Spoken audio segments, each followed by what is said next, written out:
Hi friends, welcome to my channel. ఈరోజు మనము కాకరకాయ కర్రీ ఎలా ప్రిపేర్ చేసుకోవాలో చూసేద్దామండి. దానికోసం ఇప్పుడే నేను ఫ్రెష్గా చెట్లో నుండి కాకరకాయలు తీసుకొని వచ్చాను. వీటిని ఇప్పుడు చిన్న చిన్న ముక్కలుగా కట్ చేసుకుందాము. చాలా టేస్టీగా ఉంటుందండి ఇలా ప్రిపేర్ చేసుకుంటే కర్రీ అనేది. కాకరకాయ హెల్తీ కూడా, మీరు కూడా ఒకసారి తప్పకుండా ట్రై చేయండి. ఈ విధంగా కాకరకాయని చిన్న చిన్న ముక్కలుగా కట్ చేసుకొని మీకు లోపల ఉన్న ఈ గింజలు ఇష్టం ఉంటే అలాగే వేసుకొని చేసుకోండి. ఇష్టం లేని వాళ్ళు ఈ గింజల్ని రిమూవ్ చేసేసి కూడా చేసుకోవచ్చు. ఈ విధంగా చిన్న చిన్న ముక్కలుగా కాకరకాయ ముక్కలన్నీ కూడా కట్ చేసేసుకున్నాము. ఇక్కడ చూసారా, ఈ విధంగా కట్ చేసి ఈ గింజలంతా ఇష్టం లేని వాళ్ళు తీసేసుకోండి, లేదా డైరెక్ట్గా అంతే తీసుకొని పక్కన పెట్టేసుకుందాం. చూసారు కదా, ఈ విధంగా మొత్తం కూడా ముక్కలు ముక్కలుగా కట్ చేసుకొని పక్కన పెట్టేసుకుందాం. ఇప్పుడు కర్రీ ప్రిపరేషన్ కోసం మసాలా చూసేద్దాం.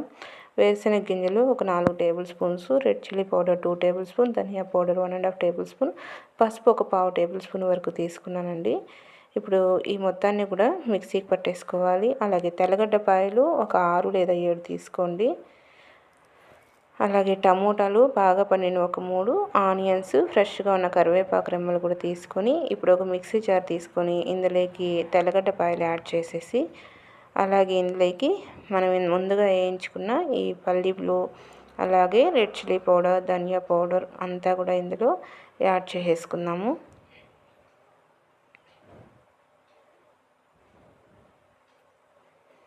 ఒకసారి ఈ పల్లీలని పౌడర్ లాగా చేసేసుకుందాం. ఈ విధంగా పౌడర్ లాగా చేసుకొని ఇందులోకి రెడ్ చిల్లీ పౌడర్, ధనియా పౌడర్, పసుపు కూడా యాడ్ చేసేసుకోవాలి.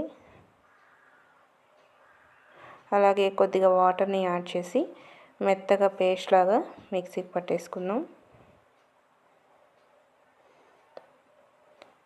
ఇక్కడ చూసారా, ఈ విధంగా మిక్సీకి పట్టుకొని పక్కన పెట్టుకొని ఇప్పుడు ఆయిల్ ఒక గిన్నె పెట్టుకొని ఇందులోకి 3 టేబుల్ స్పూన్స్ వరకు ఆయిల్ యాడ్ చేసుకోండి. ఆయిల్ హీట్ ఎక్కిన తర్వాత ఆవాలు యాడ్ చేసి చిటిపటలాడిన తర్వాత సన్నగా కట్ చేసుకున్నటువంటి ఆనియన్స్, కరివేపాకు రెమ్మలు యాడ్ చేసి ఇది కూడా బాగా ఫ్రై అయిన తర్వాత మనం ముందుగా కట్ చేసుకున్నటువంటి కాకరకాయ ముక్కలు కూడా ఇందులో యాడ్ చేసేసుకుందాం.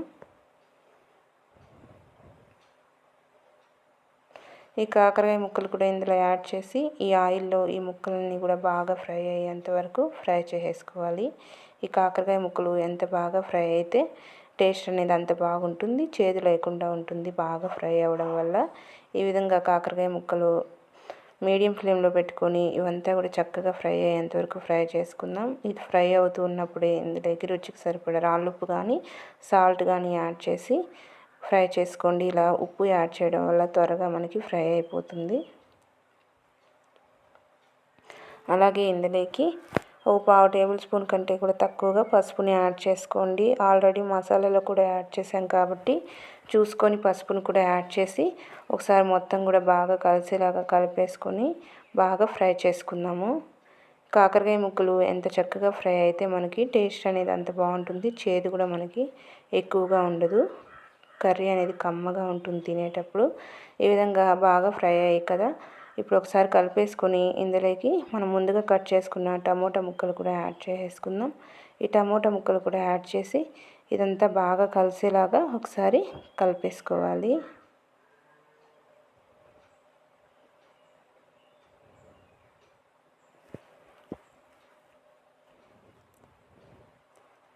కలిపేసుకొని ఈ టమోటా ముక్కలంతా బాగా మగ్గిన తర్వాత ఇందులోకి మనం ముందుగా మిక్సీకి పట్టుకున్న ఈ కారం కూడా ఇందులో యాడ్ చేసుకుందాం. మసాలా అంతా కూడా యాడ్ చేసి ఇదంతా కూడా బాగా కలిసేలా కలిపేసుకొని పచ్చివాసన పోయేలాగా మొత్తం కూడా కలుపుకోవాలి. పచ్చివాసన పోయి ఆయిల్ అంతా కూడా పైకి తేలుతూ ఉండాలి. అప్పటి వరకు ఇలానే కలుపుకోండి, టేస్ట్ అనేది చాలా బాగుంటుంది.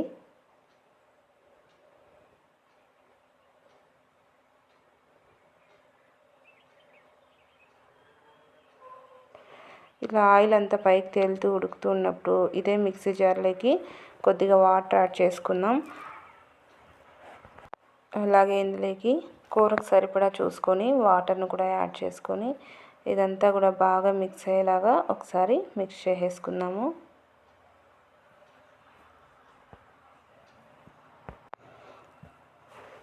ఈ విధంగా మిక్స్ చేసుకొని ఇక నేను ఒక నిమ్మపండు సైజ్ అంత చింతపండు తీసుకొని నానబెట్టి ఆ వాటర్ని కూడా తీసుకున్నానండి. ఆ చింతపండు రసం వాటర్ని కూడా యాడ్ చేసి ఒకసారి మొత్తం కూడా కలిసేలాగా కలిపేసుకొని ఇదంతా కూడా కర్రీ మెత్తగా ఉడికేంతసేపు ఉడికించుకోవాలి.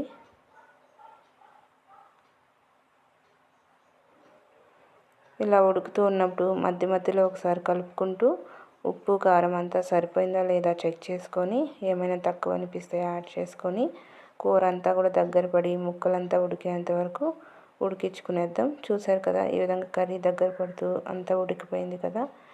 ఇప్పుడు స్టవ్ ఆపేసుకొని వేడి వేడి రైస్లోకి చపాతీలకి రాగి సంగట్లోకి సర్వ్ చేసుకుంటే ఎంతో టేస్టీ అయినటువంటి కాకరకాయ కర్రీ మనకి రెడీ అయిపోతుంది. మీరు కూడా తప్పకుండా ట్రై చేయండి. ట్రై చేసిన వీడియో కనుక నచ్చితే నా ఛానల్ని సబ్స్క్రైబ్ చేసుకోండి. Bye friends.